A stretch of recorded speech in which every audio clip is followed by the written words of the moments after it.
And good evening and welcome to this week's edition of the Pete Mezzetti Show. My guest this evening is sports legend and icon Bill Schweizer from AM 1220 WQN. Bill, welcome.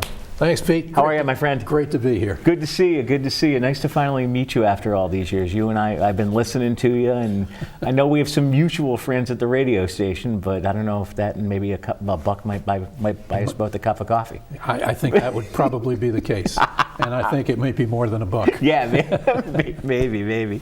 So, Bill, tell us a little bit about, we're going to talk about your career and all your broadcasting stuff over the next half hour. But tell us a little bit about who is Bill Schweizer and why did he get involved in sports broadcasting?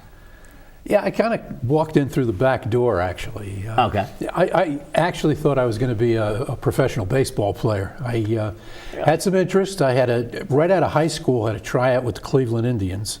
Really? And I did pretty well with it. And they said to me, we know you're going to college. We know you're going to be playing baseball in college, and we're going to be keeping our eye on you. And I thought, well, you know what? That was kind of a nice way of saying thanks, but no thanks. Yeah, but right. They did. I mean, the scout that held the tryout was at many of the college games. Did pretty well in college. Went to Iona. Okay. Played there for 4 years, and about midway through my senior year, I hurt my back. I popped a disc in my back playing baseball. There you go. And so I missed the last month of the season. And at the end of the season, the scout called me at home, and we were talking. He said, how come you haven't been playing the last few weeks? I said, George, you won't believe it, man. I popped a disc in my back, and I have to have surgery. He said, gee, that's too bad. We were going to draft you next week. Oh, no. So, that just, the bottom fell out. I mean, when you're a kid, you start playing baseball, everybody wants to be a big league player. Right. And, you kind of go along with the dream, and then all of a sudden that happened. Now, in college, I majored in English. So what do you do with an English degree besides teach? Right. And at that particular time, I wasn't really ready to get into the classroom and do that kind of thing. So. And I thought about it, and I thought, you know what, I write pretty well. Maybe I can get a job with a newspaper writing sports. Sure. So I went and started knocking on doors, and I got the same answer every place I went. Well, you don't have any experience. And I thought to myself, if you don't give me some experience, I'm never going to get any experience. Exactly. So one day, in the doldrums of trying to figure out what life was all about, I'm sitting at home and I'm reading a sports magazine, and there's a full-page ad in the magazine. You too can be a big-time sportscaster, and it was for a broadcasting school. Sure. It wasn't the Connecticut School of Broadcasting. It was another one. But I thought, this is it. This is my ticket. There you go. So I signed up for the broadcasting course. It was a 15-week course. And after 10 weeks of the course, I got a job at a small radio station in Ellenville, New York, up in the Catskills. Okay. And I've been at it ever since. You like it? Yeah. I couldn't imagine doing anything else. I mean, I couldn't imagine. I'm not the type that's going to be real happy doing the 9 to 5 Monday through Friday thing. Exactly. So, this has been, it's been perfect, and it's been. Again, I look back on it, and I don't think there's too many things that I would change. I was at Ellenville for a little while and then moved up to a much larger market in Newburgh, New York. Okay. And I was in Newburgh for 5 years. And then I applied for a job. There was an opening. UConn basketball and football had been on WTIC forever. Yes. And the Connecticut Radio Network got the rights to UConn, so they were looking for broadcasters. Sure. So I applied for the job, and I ended up getting it, and that is when I moved to Connecticut. And it was way back, late 70s. Dom Perno it was his first year as coach of UConn basketball. Okay. And I went through a whole bunch of color analysts that worked with me, including D. Rowe, the former coach, great guy, and ended up Wayne Norman, who's still there doing the games. Oh, yeah. He and I did games for a couple of seasons. So I did that for a little while, and then an opportunity came up. CBS FM decided that they were going to update their format a little bit. They had brought Harry Harrison in to do the mornings. And they were going to do news and weather and sports. And so there was an opening for sports, and I applied for it and got the job. And so at that particular point, I mean, I'd been in the business for about 9 years, Yep. and I was getting really frustrated with not getting a job at a major market. Right. And all of a sudden, I got a job at a major market. So, and the rest, as they say, is history. I did CBS FM. I started getting some fill-ins doing the CBS radio network. Yep. And after 2 years at CBS FM, I got hired at News Radio 88, WCBS. Okay. And again, I was there for 20 years. And I got to do so many things that people would give their right arm to do. I ended up covering 7 different Olympics for CBS. Did some Major League Baseball games.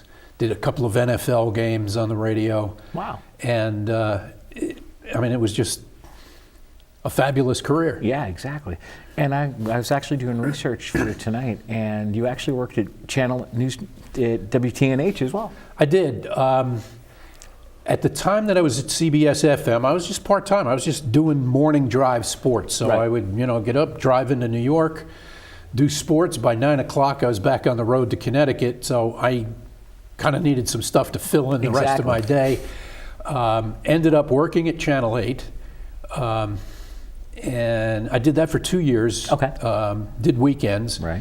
And also at the same time was doing UConn basketball and football. Yep. So my schedule rounded out was pretty full between CBS and UConn and Channel 8. And it really paid off because, it kind of paved a path for me to get to where I wanted to be. Now, how did you get involved with Quinnipiac? Another great story. Oh, boy. Well, Lou Adler, who had been the news director at WCBS, at News Radio 88, who hired me there, Right. Was now retired from broadcasting, but was a professor at Quinnipiac. He was? Yeah. I didn't know that. And so at one point, we were both at a retirement function for somebody, and I talked to him and I said, "Hey, professor, how you doing?" And he was like, "Oh," he was kind of a crusty old guy, but he had a heart of gold. Gotcha. And he said, "I got to find somebody to teach a course in radio production." He goes, "You know anybody?" I said, "Well, I might be interested in doing it." Sure. And so he brought me in. I interviewed with the head of the department, and they hired me to teach this course. And at the time, Quinnipiac athletics was Division II. They weren't even Division I. This was back in the mid-'90s. Right. And so I'm teaching a course. I'm still working at CBS. And then all of a sudden in 97, 98, Quinnipiac decided that they were going to Division I athletics. And they thought, we really need to broadcast our games if we're going to be a Division I school. Mm-hmm. So they asked me if I would be interested in doing basketball and hockey. Sure. I said, absolutely. Yeah. And again, as they say, is history. It was, it was a great 21 years of doing. They were the Braves when I first started doing them. They were actually the Quinnipiac College Braves, and Really? 97, 98, yes. And then they became Quinnipiac University, and then they decided that it was not quite politically correct to be the Braves. Okay. So at one point in the middle of a season, they said, "We're not the Braves anymore." Okay. I said, "Okay, what are we?" "Well, we don't know yet." So I had to do 3/4 of a season without calling them a nickname. You try doing a high-powered, high-intensity play-by-play of basketball and football without calling Quinnipiac with a nickname. So at one point, I ran into John Leahy, the president, and I said, I want to congratulate you. Great job on being politically correct and doing away with the Braves. And he said, "Oh, thank you very much." I said, "John, while you're at it, you probably want to change the name of the school, too, because I don't know if Quinnipiac's politically correct." He didn't like that too much. No? No.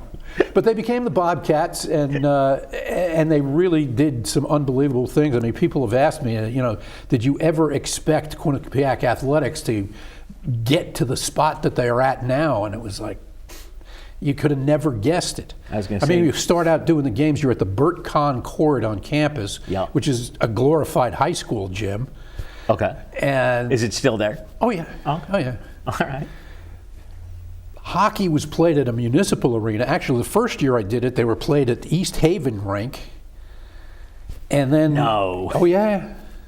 And then they moved Wow. then they moved to the Northford Ice Pavilion, which was actually a step up from East Haven. Okay. But then when they decided they were going to go Division One, plans got put on the board to build a sports center, and it's just unbelievable. You almost pinch yourself every time you go in there. It is really a first-class building. And that would be one building with 2 arenas under one roof, and for a school of Quinnipiac size, you don't get a better facility than the one that they have. How big is Quinnipiac in size? Yeah, You know, give or take. it's unbelievable. Yeah. Undergraduate enrollment is now up to 10,000. Wow. Yeah, I mean, when I first started, Holy I cow. think they were 2,500 to 3,000, Oh, and it my just keeps goodness. growing and growing. It's unbelievable how it's grown. That's and nuts. you know, really, John Leahy, who's also retiring Yes. at the same time That's that right. I am. That's right. I mean, he is just instrumental in bringing that school to where it is. He's been there for over 30 years as the president at Quinnipiac, and it's gone from this small commuter school to a school that is a university. He's got 3 campuses, has a law school, a medical school, and athletic teams that are all of a sudden nationally prominent. You know what? We're going to talk about that coming back. Would you mind Okay. sticking around? We'll be right back.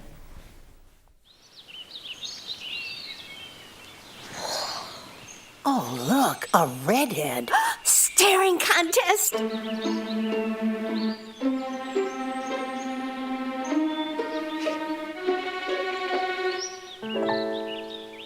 You still got it. I know. Come alive with the forest. The dad was cute.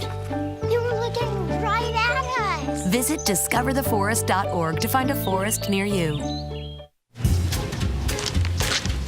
Really?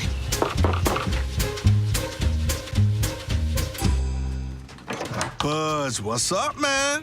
You left some leaves burning out here. Yeah, I just came in just for a second. Come on, man. If it's too hot to touch, it's too hot to leave. You could torch the whole neighborhood. It's a good point there, Smokey. 9 out of 10 wildfires are caused by humans. Only you can prevent wildfires. And welcome back to this week's edition of the Pete Mezzetti Show. Sitting here with Bill Schweizer. Bill, welcome back. How are you? I am great, Pete. Great. Thanks for sticking around. So we were talking in the first segment about retiring president of Quinnipiac University, John Leahy. What is President Leahy like? I've never met him, but I've heard a lot of wonderful things about him. I'm going to tell you one story, and this is going to tell you exactly who he is and what he stands for. Okay. You know, you talk about leaders, and a real leader can see 5 years down the road and has a vision for his organization. John Leahy doesn't see 5 years down the road. He sees 20, 25 years down the road, and he brings that, all into play. Back in the mid-'90s, Quinnipiac was playing, or actually it was the late '90s, Quinnipiac was playing in Atlantic Hockey, which is, a conference that is not one of the elite hockey conferences in the country, let's put it that way. Okay. All of a sudden, a spot opens up in the ECAC. Vermont moved from the ECAC to Hockey East, so there was a spot open for another school to come in. Right. And I mean, half the ECAC's Ivy Leagues, the other half, is not, but all high-powered, really high academic schools. So Leahy decided that this is where he wanted Quinnipiac to be. So he called a meeting of his cabinet, and they were going to put together, a presentation for the ECAC to let them know about Quinnipiac's interest. Right. And part of the presentation was going to be a video, and I was going to voice over the video. Sure. So I got to sit in on his cabinet meeting. All right. I was just so impressed. Leahy sat there, the meeting starts, and he just talked for maybe about 15 or 20 minutes on what he wanted to see happen. Okay. And then when he was done talking, then he gave out homework assignments to everybody in his cabinet. Oh, good. I want this in a week. I want this by tomorrow. Right. And he went around the table, and everybody got their homework assignments. And the presentation that Quinnipiac put on, I mean, there were other schools. Holy Cross, probably a lot of people figured was going to be a shoo-in to get into the ECAC. Right. Niagara was one of the other schools. Quinnipiac blew everybody's doors off with their presentation, and they got into the ECAC. But just watching John Leahy work it was just a sight to behold. Wow. And from what I hear, they actually have a new president coming in. New president coming in. When one retires, Yep. you really Yep. got to fill Exactly. those shoes. You've gotta And, fill the shoes. It is going to be the first female president in That's right. Quinnipiac history, and That's right. so John exits on June 30th, and Okay. the new president will step in on July 1st. Okay. Okay. Now, you and I also have a little bit of mutual friends in the broadcast industry. And That happens, Pete. That does happen, Bill. And that would be AM 1220 WQUN radio and all those wonderful people that are there. Yeah, it's kind of funny. It is. When I first started at Quinnipiac, Yeah. They had just bought WQUN, and Right. probably around 95, 96, and Ray Andrewson got hired to be the morning host. Yes. And it was funny because at the time I was still working at CBS, and I was doing the morning sports show on the CBS radio network, the Sports World Roundup, Okay. which was on about 500 stations around the country every morning. Aha. And one of those stations was WQUN. So, Really? oh yeah. Wow. So Ray and I became pretty good friends, and he thought it was the greatest thing in the world that he had the host of this this network radio show as one of the guys working at the radio station. It was interesting. It was. And one thing about the station is they care about the community. Yeah, one of the few these days, and I'm not going to say the other stations don't care about the I community, know. but if you look around, especially here in Connecticut, but it's the same thing nationwide, where most radio stations are just cutting back and cutting out the local news department. Oh, yeah. WQUN is, I think, maybe the only local news department left in the state of Connecticut, full-time news department. And they have a news director. And they have a news director. Who I and- saw this morning. Yes, Greg Little has Right. done a terrific job He there. has. And, and he's got a staff that works there, and they actually go out and cover stories. Right. And they really do a terrific job. And, you think local radio, that's what local radio is all about. It's about the local communities and keeping people informed on what's going on in their local communities. And I was there this morning I was actually being interviewed by Ray and ran into Greg, and I met Paul Pacelli this morning for the first time in a while. I met Bob Mortali this morning. Yeah, Both very genuine guys. I've listened they to really them are. on the radio, Yeah. calling games. And Yeah, they have been a real asset. I mean, Quinnipiac, again, when they took me on to do the broadcasts, Right. We broadcast all the men's basketball games, Yep. all the women's basketball games, and all the men's hockey games. Mm-hmm. So obviously, when you throw all of that together in the mixing bowl, there's going to be a lot of dates where I can't be in two places at the same time. So Paul Pacelli fills in on hockey games when there's a conflict, Yeah. and Mortali has filled in doing Basketball the games, basketball right. on conflict. And they're two professionals. They are. You never have to worry about them not being prepared or No. not being on time. They're there when they're supposed to be, and they deliver a great product. Speaking, and I'm going to see if I can say this with a straight face. Speaking of professionals, during your career, you also had a sports pal and sports confidant by the name of Bill Mecca.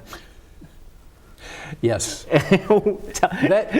Tell me about Bill. I've heard about him. I've heard the name. Bill Mecca is quite a character. He's another one who he's been a lifer at Quinnipiac. He's been there for over Really? 30 years. Graduated from Niagara University, and his first job out of college was at Quinnipiac. He was an assistant basketball coach. He was a tennis coach. He was the JV basketball coach. He actually was the head basketball coach for a while after Bert Kahn retired. Okay. And then when they decided to go Division I, he didn't want to make that commitment because that's a big commitment to be a Division I basketball coach. It's a 12 months a year, 7 days a week. So he kind of stepped back and stepped into administration. He is the senior associate athletic director. So the first year that we did games, Jack McDonald was the athletic director, and he decided that it would really be a great thing to have students doing the games with me. Okay. And, some of the students were really good. They had a concept of what they wanted to do. They showed up. They were prepared to do and others, not so much. Yeah. So then after the first season, just talking about what needed to happen, Jack came up with a brilliant idea. Oh, no. Mecca knows a lot about basketball. Let's have Mecca do the games with you. Sure, let's do it. Bill Mecca wanted no part of broadcasting. He had, whether he was afraid of it or didn't know, the first couple of games, I almost had to pull him out of the stands. I mean, it's almost game time. It's almost broadcast time. He's sitting up in the bleachers. Bill, come on, let's go. Pull him down, put the headset on him. But then once he found out that people actually listened to the games, you couldn't get him to stop talking after that. Really? Yeah. And that's the beauty of broadcasting with him. I mean, people talk about, the camaraderie that he and I have had over the years. It's easy because with Mecca, you never know what's coming out of his mouth next. And it really makes for a fun broadcast. And, I made up my mind right off the bat that you don't try and play, can you top this one? You just let him do his thing, and then you just do the nuts and bolts of what is going on so that people can actually understand what's happening. I used to say that, he delivered his pearls of wisdom every game. Right. And I kept telling the listeners, you can't get pearls of wisdom like this anywhere else. Oh, no, of course not. And then at the end of a broadcast, you just sit there shaking your head going, what the heck was he talking about? Right. But it was fun, and I mean, he and I have become really dear friends, and he will be a friend for life. Now, over the years that all the sports that you covered, you have a favorite memory of any of the sports you've covered? You know what, Pete? We could sit here for the next 3 hours, and I could tell you about favorite memories. We got time. I mean, there's a whole lot of them. I mean, if you just stop with Quinnipiac, all right. Their hockey program, I mean, over the last 10 years has been unbelievable. I mean, they have been a nationally prominent program. I've got to go to 2 Frozen Fours with Quinnipiac hockey, 2 national championship games.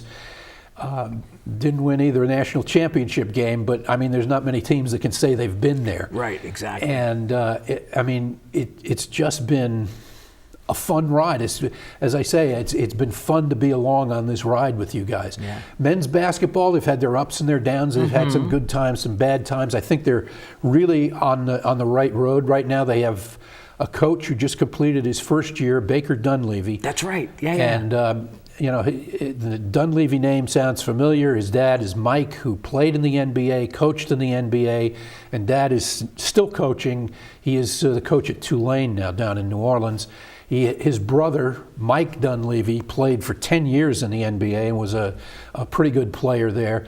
Baker played at Villanova, ended up being an assistant coach at Villanova when they won a national championship a couple of years ago. Now, they just won the national championship. They did. But the first one that they won 2 years ago, he was the associate head coach for Jay Wright on that Villanova team. So, I didn't know that. Really, really good guy. I really enjoyed watching him go to work this year.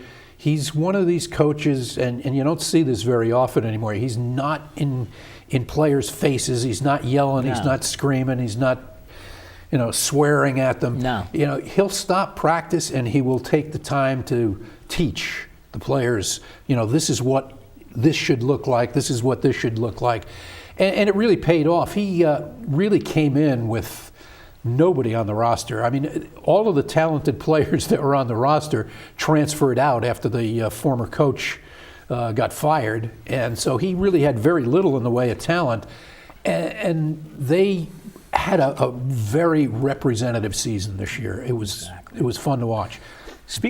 Go ahead. Women's basketball. Yeah. We got to get to that. I was going to say. Tricia Fabry Yes. is the coach. She's been there for 25 years now. No. Yeah, and she has just done an unbelievable great job. They got into the MAC conference. This was their 5th year. The first year, Quinnipiac challenged Marist for the championship. Marist women's basketball they owned the MAC conference. Okay. They were the champs in 10 of the previous 11 years before Quinnipiac got there. Really? Quinnipiac has come in, now they've won 4 in a row. Yeah. Last year, they got to the Sweet 16 in the NCAA. Schools the size of Quinnipiac don't do that anymore. No, they don't. They met 2 big-time teams that they beat. They beat Marquette Right. out of the Big East, and then they had to play Miami on Miami's home court. That's right. And they beat Miami to get to the Sweet 16. They get to the Sweet 16. They ended up losing to South Carolina, who went on to win the national championship Right. that year. But, it put Quinnipiac on the map. It did. In fact, UConn, obviously, they're in the Sweet 16 Yeah. last year. And so each team has a press conference the day before.